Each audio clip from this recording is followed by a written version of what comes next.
चीन और रूस के बीच संबंध बिगड़ते ही जा रहे हैं।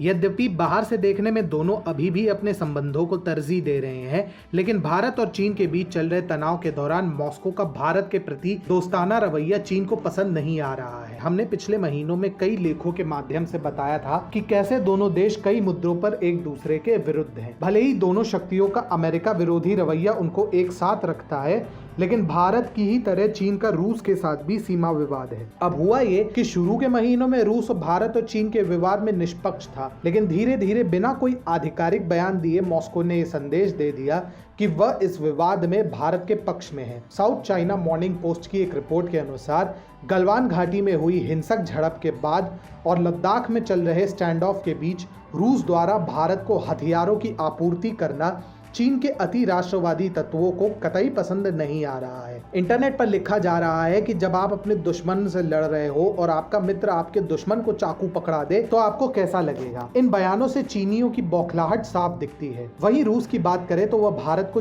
चीन के विरोध के बाद भी बेझिझक हथियार मुहैया करा रहा है। रूसी विज्ञान अकेडमी के world economic and international relations institute के रिसर्चर दिमित्री स्टेफानोविच ने बताया, रूस की डिफेंस इंडस्ट्री स्वाभाविक रूप से भारतीय मार्केट में बने रहना चाहती है, क्योंकि वहां फ्रांस और अमेरिका की ओर से प्रतिस्पर्धा दिन प्रतिदिन बढ़ती जा रही है। लेकिन बात केवल इतनी ही नहीं है। रूस भारत को तो हथियार मुहैया करवा रहा है, लेकिन चीन को हथियार की आपूर्ति नहीं कर रहा। इसका प्रमाण ये है कि जहां मॉस्को ने भारत को मिग-29 और सुखोई 30 विमानों की जल्द डिलीवरी का वादा किया, वहीं चीन को मिलने वाली S-400 मिसाइल की डिलीवरी ही रोक दी। चीन को मॉस्को पहले शॉर्ट रेंज की S-400 दे चुका है, लेकिन अभी लंबी दूरी की मिसाइलों की डिलीवरी बाकी थी। अभी चीन के पास जो S-400 है उसका रेडार सिस्टम 400 किलोमीटर तक टारगेट को ट्रैक कर सकता है, लेकिन उसे मारने के लिए लंबी दूरी की मिसाइल नहीं दाग सकता। भारत से विवाद के चलते चीन को इसकी सख्त जरूरत थी, लेकिन रूस ने इसकी डिलीवरी को रोक दिया है। दरअसल रूस भारत के साथ अपने रणनीतिक हितों को दूरगामी रूप से जोड़कर देखता है। भारत और रूस के संबंध बराबरी के स्तर पर हैं, जबकि चीन रूस संबंध में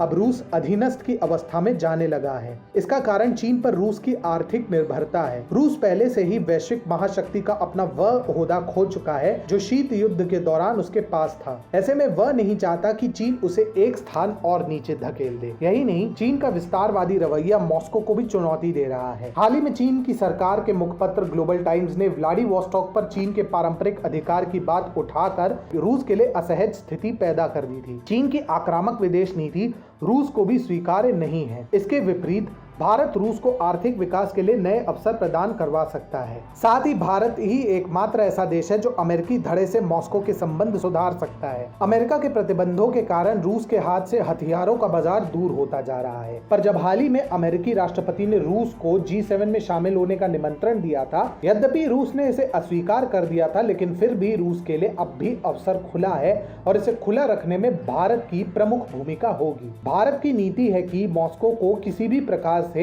हिंद प्रशांत क्षेत्र की राजनीति में चीन के विरुद्ध उतारा जाए। भारत इसमें सफल भी होता दिखाई दे रहा है। प्रधानमंत्री मोदी ने हाल ही में चेन्नई से व्लादिवोस्टॉक तक समुद्री व्यापार के लिए समझौता किया था। जाहिर तौर पर यह सी रूट दक्षिणी चीन सागर से होकर जाएगा। ऐसे में भविष्य में रूस भी इस क्षेत्र की राजनीति में सक्रिय होगा, इसकी पूरी संभावना है। यदि ऐसा हुआ तो पहली बार मॉस्को और वॉशिंगटन किसी रणनीतिक मुद्दे पर एक होंगे। सुनने में भले अजीब लगे, लेकिन वुहान वायरस के बाद वैश्विक व्यवस्था में तेजी से बदलाव आ रहा है। इस बीच केवल एक ही बात तय है कि चीन और अमेरिका एक मंच पर जल्द साथ नहीं आने वाले। मॉस्को अपने लिए इस व्यवस्था में उचित स्थान की तलाश में है और भारत इसमें उसकी मदद कर सकता है।